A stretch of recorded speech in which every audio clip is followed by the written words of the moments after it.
उस भीड़ को चीरते हुए भगवान डायरेक्ट अष्ट सखियों के पास जाते हैं और सबके देखते देखते सबके मध्य में ही, सबके बीच सभा में ही भगवान ने रुक्मिणी का हाथ पकड़ा और कहा कि मैं तुम्हें आज वरण करता हूं रुक्मिणी। और भगवान ने हाथ खींचा और तुरंत ला करके अपने दिव्य रथ पर चढ़ा लिया। सारे सभा के लोग देख रहा है, सारी सखियां देख रही है, सारे अंगरक्षक सुरक्षा सब कर्मी देख रहे हैं। भगवान ने कहा कि जिसको एक भी शब्द कोई निकाला तो वह जान से हाथ धो डालेगा।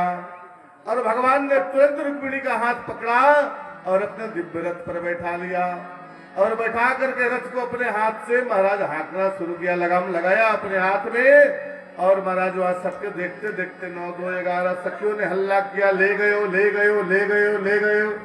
अब तो सुरक्षा कर्मी बड़े चिंतित हो गए। अब सुरक्षा कर्मी कुछ पीछे पड़े महाराज। भगवान ने बाण मारा, सारे के सारे परास्त हो गए महाराज। भगवान ने रुक्मिणी को लेकर के 9, 2, 11 हो जाते हैं, वहां से चंपत हो जाते हैं। तब तक शिशुपाल को पता चलता है, रुक्मी आदि को पता चलता है। तो रुक्मी आदि महाराज दौड़ करके महाराज भगवान को पीछा करने के लिए कहते हैं। शिशुपाल, रुक्मी आदि सभी राजा भगवान के पीछे पड़ गए।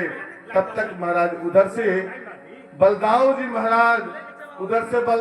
महाराज अपना हल मुसल रथ पर लेकर के और अनेकानेक योद्धाओं के साथ, सैनिकों के साथ भगवान के पीछे आ ही रहे थे।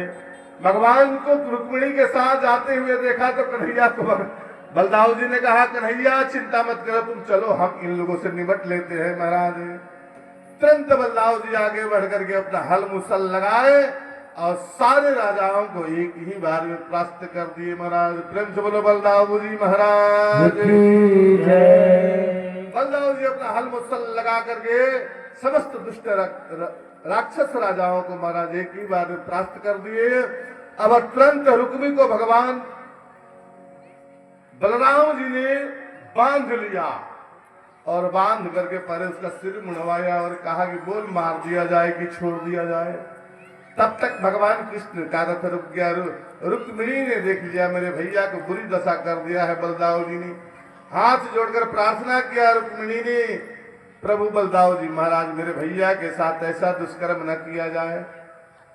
बलदाऊ जी ने कहा तो बोल, इसको शांत होकर के चुपचाप चला जाए अपने राज्य में, नहीं तो इस बार बोलेगा तो सीधे मुड़ी ही काट दूंगा इसका।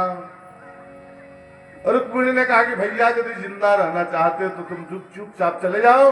मैं अपने मन से भगवान को वर्ण की हूं, मैं अपने हृदय से भगवान को चाहती हूं, इन्हीं से मैं विवाह करूंगी।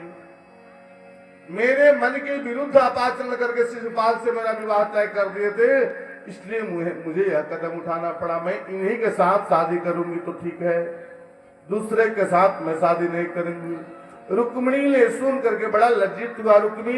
रुक्मिणी का भाई रुक्मी बड़ा लज्जित हुआ बहन का बात सुन करके, और इतना लज्जित हुआ कि उस समय के बाद अपने घर में ही, गांव में ही नहीं गया, शेष आयु इधर उधर व्यतीत कर दिया। और भगवान श्री बालकृष्ण महाराज रुक्मिणी को लेकर के सीधे द्वारिकाधीश पहुंच गए और द्वारिका में जाकर के बड़े धूमधाम से भगवान का जयमाल प्रारंभ कराया जाए। भगवान का जयमाल होना